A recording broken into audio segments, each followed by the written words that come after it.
What's up, ladies and gents, and welcome back to our League of Legends Top 5 plays for another episode full of amazing moments submitted by the community. I'm excited to get going with today's lineup, so let's dive right into the first play from deleting carries on Annie, living up to the name at our number 5 spot.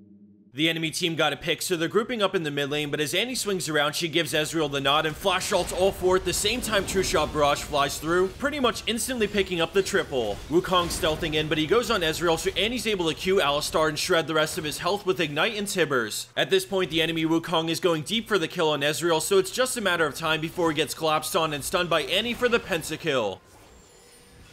Some awesome timing and synergy between Annie and Ezreal to execute this mini wombo. Our next play comes from Bloody Shadow CZ on Ekko with some super clutch plays in a really important team fight. Keep your eyes on Ekko as he positions himself to attempt to steal an Elder Dragon, but he doesn't quite hit the mark and then gets pulled out. I paused it here to point out the Time Wander that's going to snap back to Ekko and hit all 4 enemy champs, which gives everyone a stack, and then the hologram, which is about to enter the Dragon Pit. The Time Wander returns, and then he perfectly times the Chrono Break to blink back in, pop Fizz, and get off the Q to kill Vayne before getting condemned. He immediately jumps on Garen as a nice hook from Thresh buys enough time for parallel convergence to provide a massive shield which eats the entire ult from Garen. Shadow runs over to the wall and throws out another Time Winder, angling himself to burst with phase dive and the return damage from his Q. The quad's never enough as he uproots himself and makes his way over to the enemy Yi to get the kill with the final EQ for the Penta. Coming in at third place, we have Titoudeff on Warwick, but this is very clearly a full team effort, so props to them as well. It's late game and they're positioned in the brush, predicting the enemy team will want to push out the super minions in the mid lane. The ball goes onto Warwick, and out of nowhere he leaps out of the brush and onto Ahri, chained into a 4-man shockwave, which leaves the enemy team grouped up for the wombo. 2 go down instantly, putting the enemy team on the back foot, and there's no way they're going to be able to make anything happen as they try but get swept off the map right away. All that's left is the poor enemy Jhin, who's waiting to revive, just to die again as red team move afterwards to win the game. Dashing her way into her number 2 play, we have Cínderella Man on Fiora, who shows up to Baron as the last remaining hope for her team. She dives in on Vayne after ulting her and uses Riposte on Ekko's parallel convergence to stun him before flashing on Vayne for the kill and then proccing the Vital on Ekko. Thresh goes down, she sidesteps the Mummy stun, finishes off Kled, and then starts to duke it out with the Mumu. This is one of those plays where every little thing adds up, and between using her ability super well, Hydra, and proccing the Vitals, she manages to win the fight 1v5 and get the Pentakill.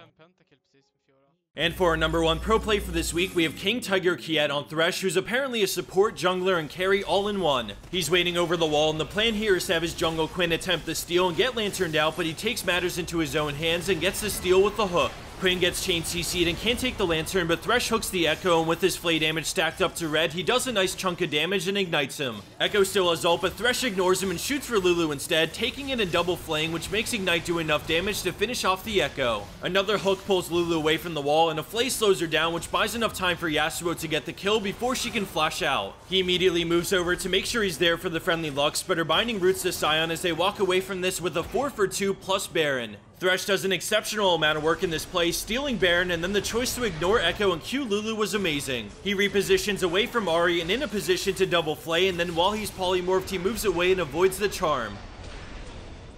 And for our bonus clip, we have a beautiful and obviously calculated cross-map arrow from the hands of TeeTohr on Ashe. Her friendly Rengar is closing in on Ryze in the bot lane, but he has Zhonya's and ulti available, so no worries, this should be a pretty easy escape.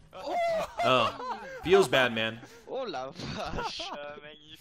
Before we move on to the outro, where you can jump into our next video, I just wanted to give a quick shout out to HyperX, who sponsored this video. Their Cloud Stinger headset is just under 50 bucks, which is pretty insane for how nice the build quality is, especially compared to other brands in the market. I think it's a great entry headset if you want to get a feel for what the more expensive HyperX headsets are like, and they also make for great gifts or as a backup/travel headset. It also works multi-platform, so if you're interested, be sure to check out our promo link in the description box to learn more or pick one up.